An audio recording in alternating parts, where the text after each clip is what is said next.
Le sourire ne quitte pas ce producteur. Cette année, la récolte des fraises a été plutôt bonne. Installé près de Noyon depuis 5 ans, Paul-Henri Carlu commence à se dégager un salaire et récolte le fruit de son travail.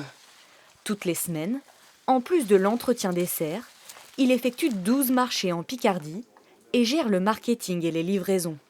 Un choix qu'il revendique. On va réduire les intermédiaires et bénéficier des différentes marges et aussi la volonté de proposer de la qualité à nos clients.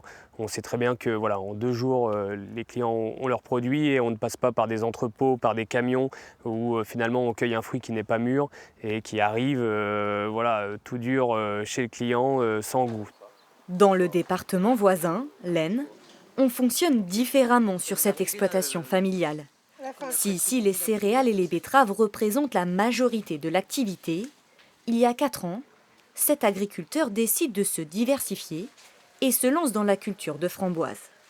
Mais pour lui, pas question de s'occuper de la distribution. Il travaille avec un professionnel de la mise sur le marché. C'est des flux simplifiés parce que ça part en palette de chez nous. J'ai pas de livraison à faire. Donc voilà, forcément le prix en vente directe est plus intéressant. Mais c'est plus de travail aussi.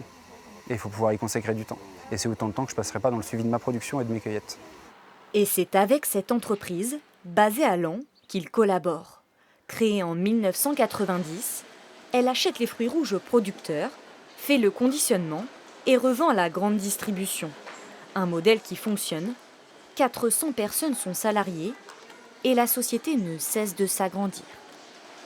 On a quand même investi dans une structure qui aujourd'hui fait 12 000 m². On a une station également à Perpignan qui compte 4 500 m², une soixantaine de personnes, pour continuer à grandir, pour occuper le territoire, pour livrer le plus facilement possible nos clients, le plus rapidement possible, parce que le fruit rouge, c'est la course contre la montre. Le marché s'adapte donc à la demande des consommateurs. D'après la Chambre d'agriculture des Hauts-de-France, rien que dans notre région, près de 600 hectares de fruits rouges sont cultivés.